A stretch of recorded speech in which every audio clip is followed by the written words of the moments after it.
Today I held flowers.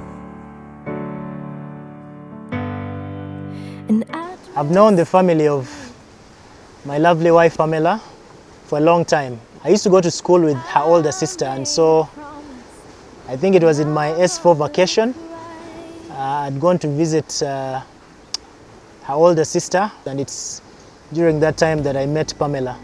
They came to visit their other friend who happened to be my sister. And as a young sister in the home, I was asked to come and serve them a few drinks, and then we became friends from that day. But I actually used to have this reservation about him because I've not had a biological brother in my life, and so I always treated him as that brotherly figure in my life that I never had. So as time went on, I shared so many things with him. He became my sacred friend, and so everything that I would do, everything that I've gone through, I would pass it by him. We didn't start dating until 2011, the beginning of 2011, so that's approximately 7 years ago. And yeah, so you could say we have known each other for most of our adult lives. I grew up and I needed to explore and get to know about the dating life, and he's the first person that I talked to, and he would advise me on how to handle people that I was having in my life.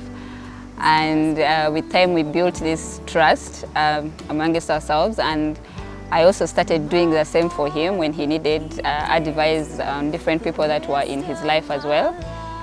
And so it's been a journey of open friendship. 'Cause I never knew love like you show me. You see me, you know me like no one else. When I found you, I found my safety. What I really love about Pamela, she spices my life. I like to work. I spend a lot of time behind my laptop, and Pam reminds me that there's a lot more to life than just work. Nasir is very intelligent, he's very smart, and he's very focused. She's fun-loving, she's a fierce friend. He doesn't let anything limit him from achieving what it is that he's going after. She's very selfless, she's very loving, she's very kind, and she's fantastic with children. She's God-fearing. So between her and I, she's the prayer warrior. In all that he does, I still know that he has my best interests at heart. His selflessness when it comes to me, I like the fact that he makes me a better person. I found my safety, and I let it change me and open my world. Pam and I, after dating for close to 7 years, made the decision to get married about 1 year ago. And when we made that decision, it was consensual. It wasn't, it didn't start by me going down on one knee and surprising her with a proposal. It actually worked the other way. We essentially, organically, got to that point of making the decision that it was time for us to take things to the next level. I didn't necessarily at that time know exactly how I was going to formally propose, because as a lady, obviously the expectation that in spite of having agreed to go ahead and get married, the expectation of me on one knee with a shiny ring was still there. And so I still planned to make that dream for her come true. I didn't think he would go out and make a real proposal with a ring and all.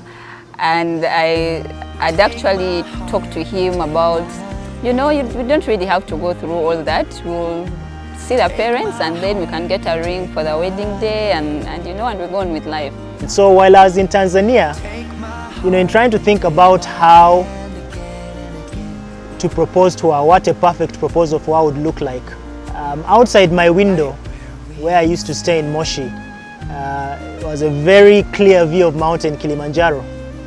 And so On the one hand, I had always wanted to climb Kilimanjaro, but on the other hand, I also felt that it might be a really good opportunity to propose to her on top of this mountain. So I decided to take my chances, and I suggested to her and a few of her friends that we climb Kilimanjaro.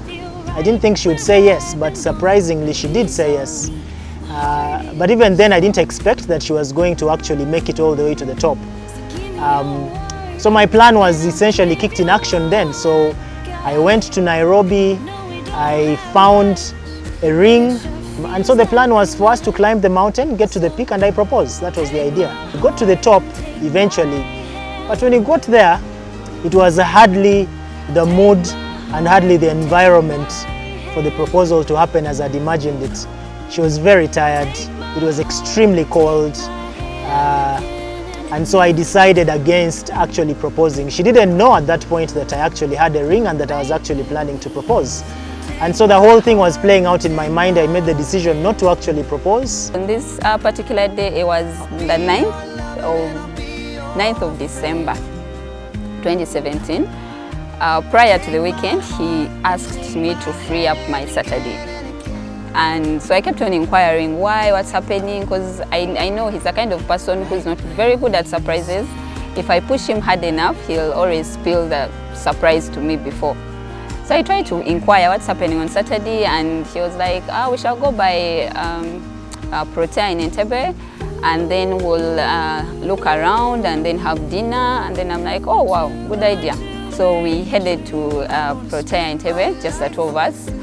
And then we had a tour of the place and had dinner. So during the dinner, he kept on talking a few things here and there, you know, you've been here and things like that. And then after dinner, he asked that we take a stroll to the beach. And then I was like, okay. And then we walked out, and then as we moved down, we got to a platform. That's when I surprised her with the actual proposal. I went down on one knee. And both of us were laughing out loud. I kept on saying, oh my God, like really, really, babe? And then it had not yet sunk in, not until I actually saw the ring. So when I saw the ring, it dawned on me that, oh my goodness, he asked me to be his wife, and I said yes to my best friend. She loved the ring, and the rest is history. So we are here now and looking forward to our big day. How old is your soul? I won't give up on. Pamela, I'm grateful for having you in my life. I thank God for you every day. You compliment me in so many ways. I hope that I continue to become more of the man that you've seen in me all these years, and more of the man that you want me to be. My dear Nasir, on this day, I would like to thank you, first of all, for choosing me among the many. I thank you for loving me unconditionally. I thank you for making me feel special in all ways. Thank you for standing all my ups and downs. Thank you for being that person that I can count on. Thank you for being that person that I know always has my back and has my interests at heart. One special thing that you've done for me in my life that no one else will ever do for me, and that's having given me a chance to bid farewell to my dad in his last days, because no one underneath the sun will ever give me back that opportunity. And if it wasn't for you, I would never have had to say goodbye to my friend, my dad. And for that, I thank you from the bottom of my heart. It's a memory that I'll carry to my grave, and I promise you that I'll love you for as long as I live. I'll respect you, I'll honor you, and I'll work as hard as I can to become a better person for you.